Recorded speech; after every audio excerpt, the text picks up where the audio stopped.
Hello and welcome to another wonderful episode of Eye on Port.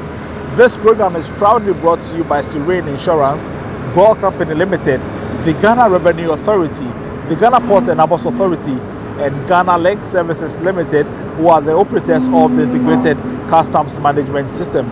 Our proud media partner is the Business and Financial Times.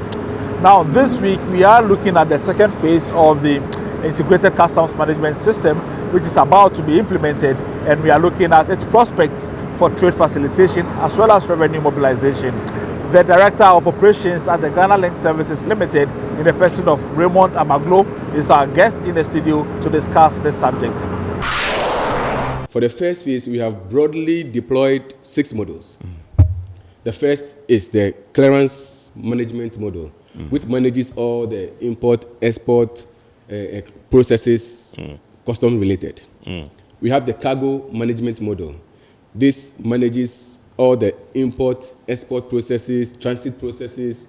And Kennedy, the good thing is that we also, for the cargo management model, we have this cargo tracking feature, such that at every point in time, the location of the cargo at the port can be determined on the system.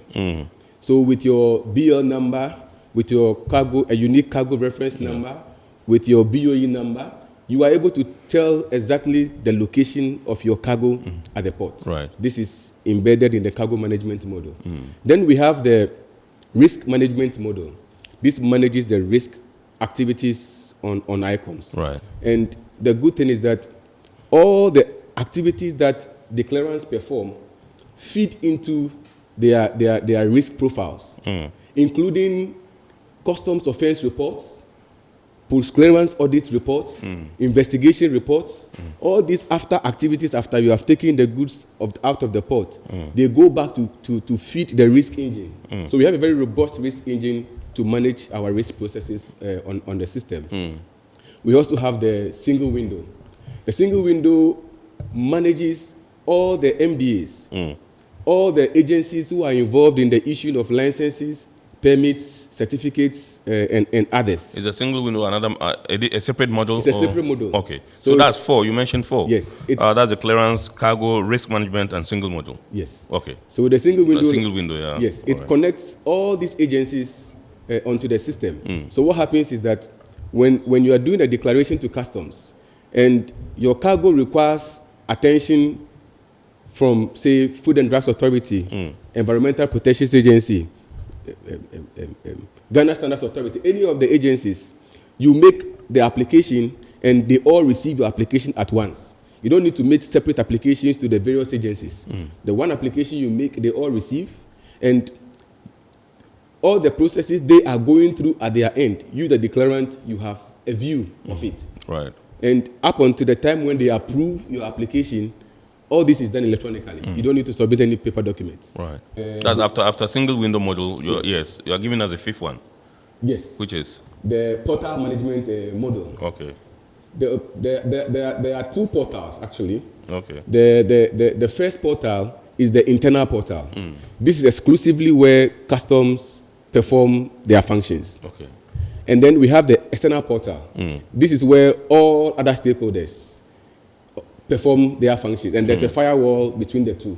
And this manages the activities on the platform. Yeah. And then we have the collection model, which manages all the bill creation, bill payments, bond, insurance processes on Icums. So in broad terms, these are the 6 models that we have deployed so far. Which one is the last one you mentioned? Collection. Collection, okay. Collection model. Okay.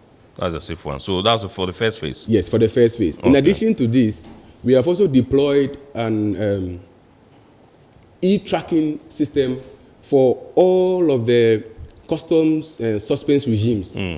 So we're talking about transit goods, warehousing goods, all those goods for which you would not pay the duties and taxes.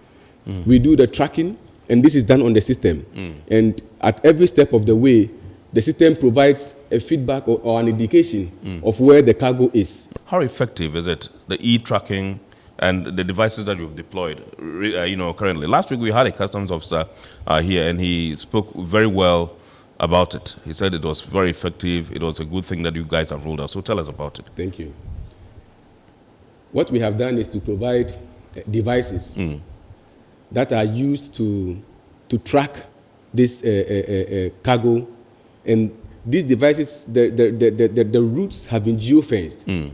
Now, customs who are related to, say, transit, for example, they have a view of this system at their front end, and they are able to monitor the movement of the cargo right on their screens. Right.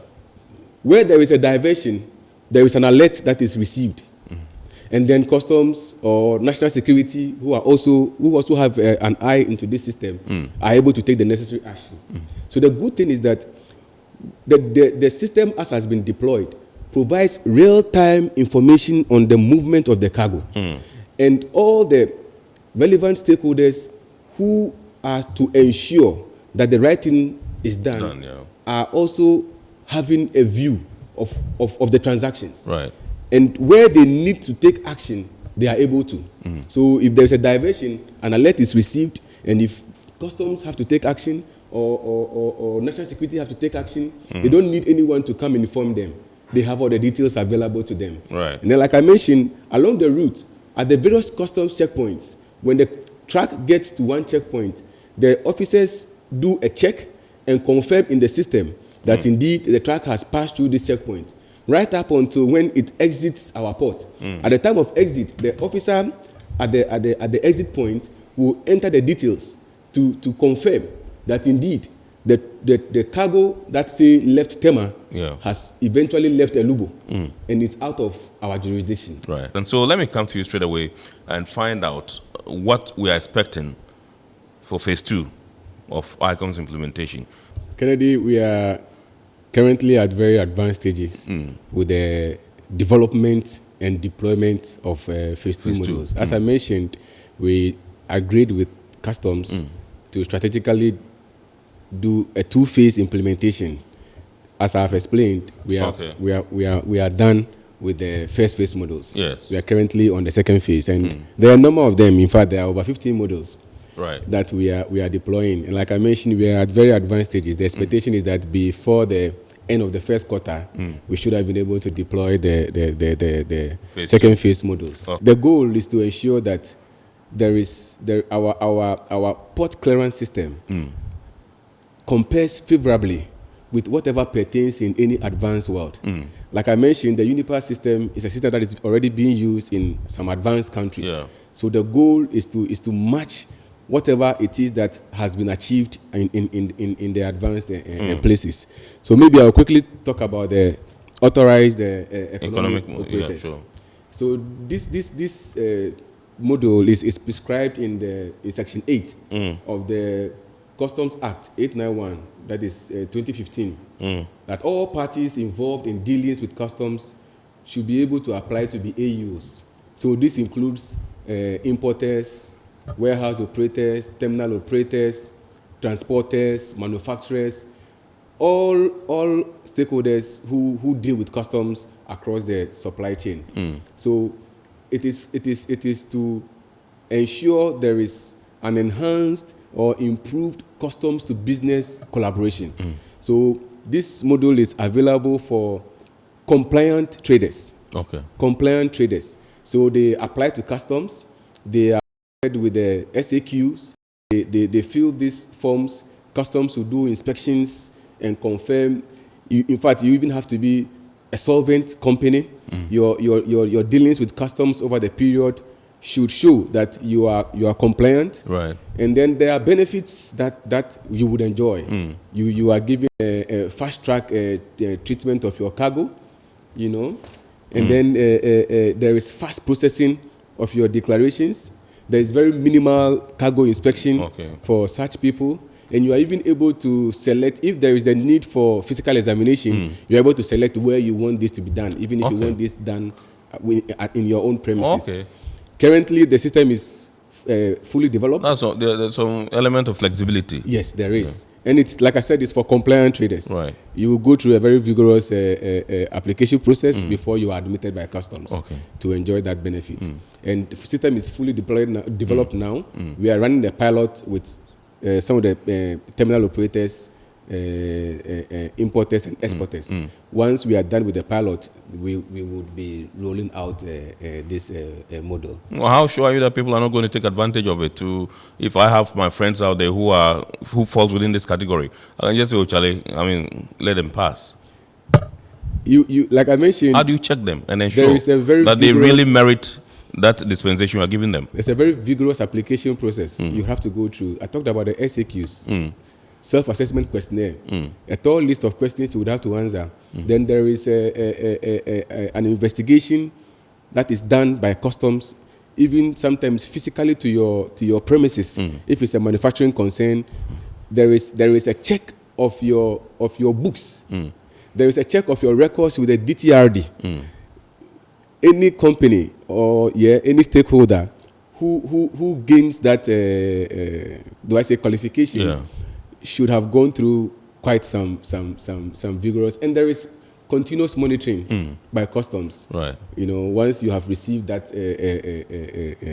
classification, you are monitored also along the line. Sometimes some checks can be conducted just to confirm that whatever declarations you have made are indeed what is happening on the ground. Right. Okay, so walk us through the e-auction, which is of interest to a lot of people. Okay. Currently, Kennedy, a lot of the processes for auction are manual. So we have engaged the stakeholders to develop an e-auction model. Now, what will happen is that there is a verification and an approval of the UCL, that is unclaimed cargo. Okay. We have uncleared cargo list. We have unclaimed cargo as well. Both of them, they go into UCL. Okay. So there is verification and then there is approval of this list. This list is submitted to, I'm just summarizing the procedure, the process. Submitted to the Commissioner General for his approval or his consent. Once this is done, it is gazetted. Once it is gazetted, now an approval is done on which ones should be auctioned. So the quantity, the lot, the type of good, the details are made available on Icums. And then there is the opportunity for people who have pre-registered with the system to bid for such goods. The good thing is that the goods would have to go through classification and evaluation so that there is a floor price. Right. Sometimes people have complained that there is a cargo which duty is, say, 20,000. The owner is not able to pay 20,000. The goods are auctioned for, say, 10,000. And it's a loss of revenue to the state. And the true owner of the cargo is also not able to take benefit of his cargo. So there is classification and valuation that is done on this cargo. So there is more or less like a floor price. And then the bidding is done online. And then the winner, whoever wins the bid, the system notifies the person. The person makes a BOE declaration, makes payment, and then takes delivery of the cargo. But all along the chain, if the owner of the cargo decides that he is now ready to come and pay the necessary duties, he is allowed to do that and claim. So the expectation is that there will be a lot of transparency and there will be a lot of compliance when it comes to our auction processes once the e-auction model is deployed. So it's been a very beautiful journey, not without the usual challenges that you would face. All in all, you've been able to surmount these challenges, and your story is a beautiful one as Icums, as Ghana Link. Look into the cameras and tell your stakeholders, those that you've worked with all this while, that has resulted in these results that you have chalked, these successes that you have chalked, and tell them what you expect of them and what they should expect of you, and then we wrap up. We would like to say a very big thank you to all our stakeholders. I would like to mention all of them. There are a host of them. We are very grateful for the support. Since the rollout of Icums, the collaboration, the feedback, the various stakeholder engagements we have had has been very, very, very, very crucial. like I mentioned, we are still enjoying this collaboration with the rollout of our second phase models. The promise we want to make to our stakeholders is that we are for continuous improvement. We desire to ensure that our systems are up there.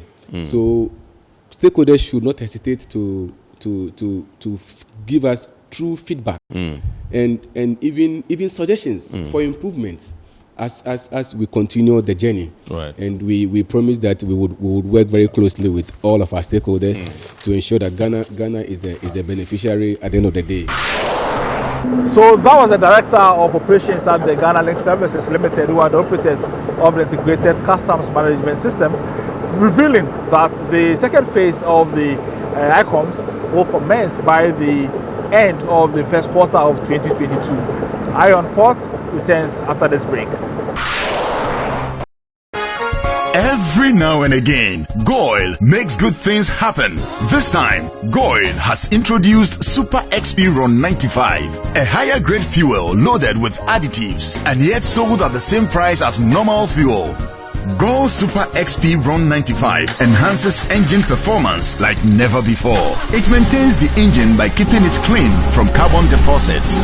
GOIL Super XP Ron 95 is designed to burn slowly and thus improves fuel economy, making you save money after several kilometers. GOIL Super XP Ron 95 gives you a smooth driving experience, that is, less vibrations. Fill up with GOIL Super XP Ron 95. Now there's no need to pay more for any higher grade fuel.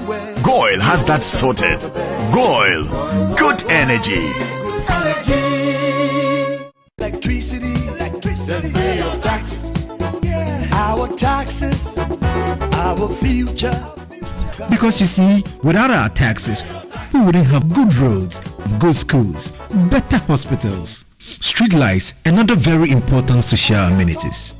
When we pay our taxes, we give our children free and quality education.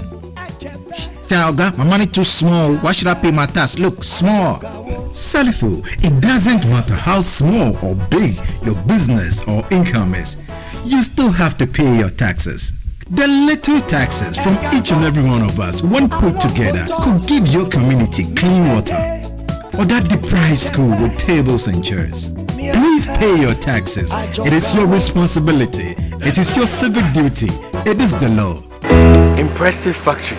If only I had listened to you, I wouldn't have been in this mess. That devastating fire virtually wiped out the whole factory and my warehouse. Remember my misfortunes last year? Serene Insurance Asset All Risk Fire policy that I took were there to pay for my damaged stocks in the warehouse. And my machines that were affected by the floods have been replaced. My accident vehicle is back on the road thanks to Serene Insurance Motor Policy. Currently, my goods are on the IC, covered with their marine cargo insurance policy. I was just telling Ajima about Serene Insurance. Oh, Ajima, tell him more. As a road contractor, I make sure I do my contractors all risk insurance for the projects and then workers' compensation for all the workers on site. With Serene Insurance, they will make sure they will cover your unknown tomorrow today. Serene Insurance, a new face of insurance. Call us now.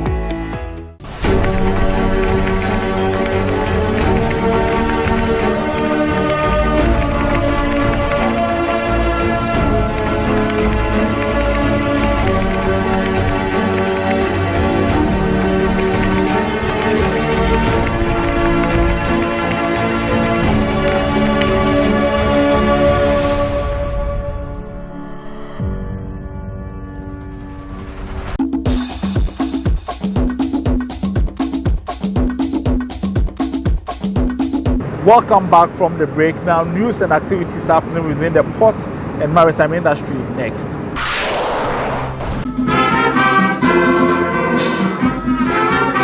The Customs Division of the Ghana Revenue Authority on Wednesday, January 26, joined the rest of the world to mark the International Customs Day. The International Customs Day is celebrated every year to recognize the role of customs officials and agencies in maintaining the flow of goods across the world's borders. It also affords the World Customs Organization, national customs, and their stakeholders the opportunity to showcase their efforts and activities.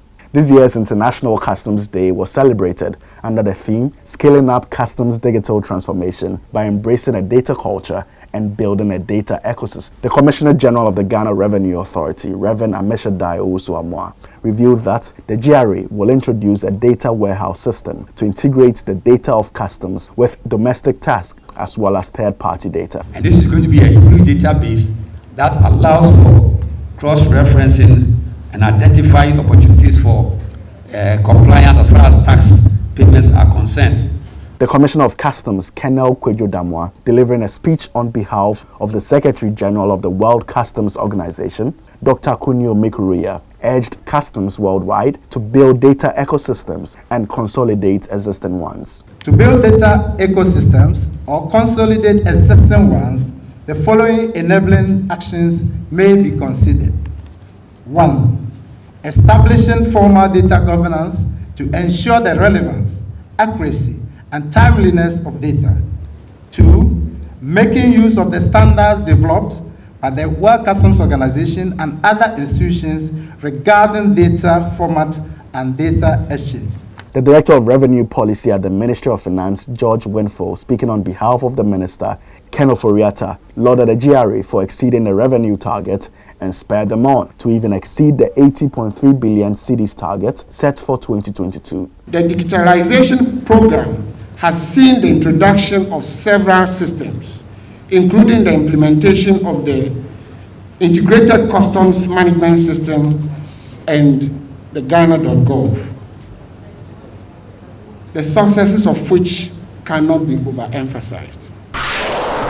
It has been widely reported that the contents of many containers sitting in the ports of Ghana remain uncleared or abandoned by their owners. This has led to some level of congestion in the port space, as well as posing negative revenue implications to government. Against this background, the Ship Owners and Agents Association Ghana has mobilized resources to evacuate about 200 empty containers from the state warehouse in the port of Tema back to the custody of the various shipping lines. Detailing the processes that led to the evacuation exercise, the Executive Secretary of the Ship Owners and Agents Association Ghana, Perpetual Osei Bonsu, revealed that the evacuation was necessary following an accumulation of years of effort to have this done. This principle has developed over the years that containers are used for constructive warehousing to support the system, because the system cannot or does not have enough warehouses to take over the cargo. So shipping lines also play a part by supporting, but then they turn out to be victims. Chairman of the Technical Committee of SOAAG, Mark Clucci, explained the dire consequences and return boxes have on the business of shipping lines. So look at a shipping line leasing a container, say 3 months, and you pay daily, depending on what the agreement is. The container lands here, and for some reason, no fault of customs, okay, it goes into UCL. What we expect customs to do, per the rules, is to auction the cargo. He said, while uncleared cargoes are not a making of customs, the expectation is that customs will speedily expedite processes following the detention of uncleared cargoes. You have situations where containers have been moved to state warehouse. Okay, they've been there for 3-4 years. Then you see containers that are, say, 30-45 days being auctioned. One would want to ask, why? The executives of SOAAG also called for rehabilitation of the state warehouse in order for it to better accommodate uncleared cargo. With any help we can also give from our end, at least we will ensure that the place is put in a more efficient, can be put in a more efficient use for the benefit of all stakeholders. Meridian Port Services Limited has signed a $53.31 million purchase agreement with Shanghai Zhenhua Heavy Industries Company Limited to supply 15 additional gantry cranes for Terminal 3 at the Port of Tema. A virtual signing ceremony was held on Tuesday, January 18, to commemorate the execution of this agreement by the CEO of MPS, Mohamed Samara, along with the President and Chairman of ZPMC, Louis Chenyong, at a courtesy call by management of MPS to the Ministry of Transport after the signing event. The CEO of MPS debriefed the Minister of Transport along with executives of Ghana Ports and Harbours Authority, where they expressed their joy about the additional investment in Ghana's port capacity. The CEO of MPS emphasized that several shipping lines were attracted to put MPS Terminal 3 to the test as a potential transshipment hub, and MPS has stood the test and is poised to consolidate its position in the sub-region. The Minister of Transport, Kweku Foresiama, was delighted to note that Ghana has taken the lead in the sub-region with investment in its ports and living out its vision of making the country the leading container hub and beacon of trade and industry in West Africa. The Director General of the Ghana Ports and Harbours Authority, Michael Lugoje, acknowledged the successful partnership between GPHA, Bolore Transport and Logistics, and APM Terminals in the creation of the Meridian Port Services Limited. It's now time for some international port and maritime news. Pirates boarded a tanker working as a bunkering vessel in the Gulf of Guinea region and reportedly stole cargo from the ship before leaving. Initial reports had indicated a possible hijacking, but the crew was unharmed and reported safe. Security analysts have raised a warning, noting that the incident occurred further west of most of the historic activity in the region, with the culprit suspected of departing from Ghana. The European Union intends to carry on with the deployment of its member states' warships in the Gulf of Guinea to stem the recurring menace of piracy. After a review of the Coordinated Maritime Presences pilot program, in which member states have been deploying warships to the region over the past 2 years, the EU feels it needs to maintain its presence, considering the ongoing threat of piracy and other illegal activities in the Gulf of Guinea. The bloc is proposing a 2-year extension of the CMP mandates starting January this year and has outlined deployments of Danish, French, Italian, Portuguese and Spanish warships into the region. Now, schedules of vessels in the port, those at anchorage, and those expected in the coming week, plus the Bank of Ghana exchange rate you need to know to clear your goods from the port next.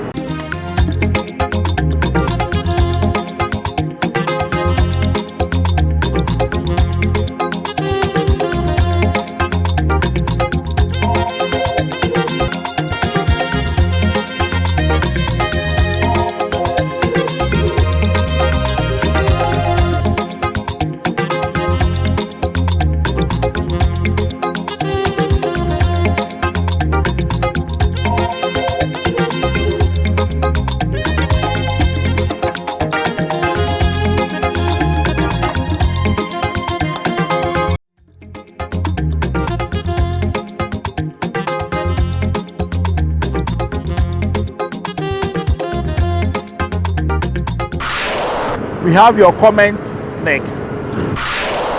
Good evening, Iron Port. I'm Jones from Techiman. Thank you very much for this discussion. Please ask your guest how durable are their tracking devices, because we have witnessed some situations in the past where persons who want to divert cargo wait for the batteries of the tracking devices to go off and then divert.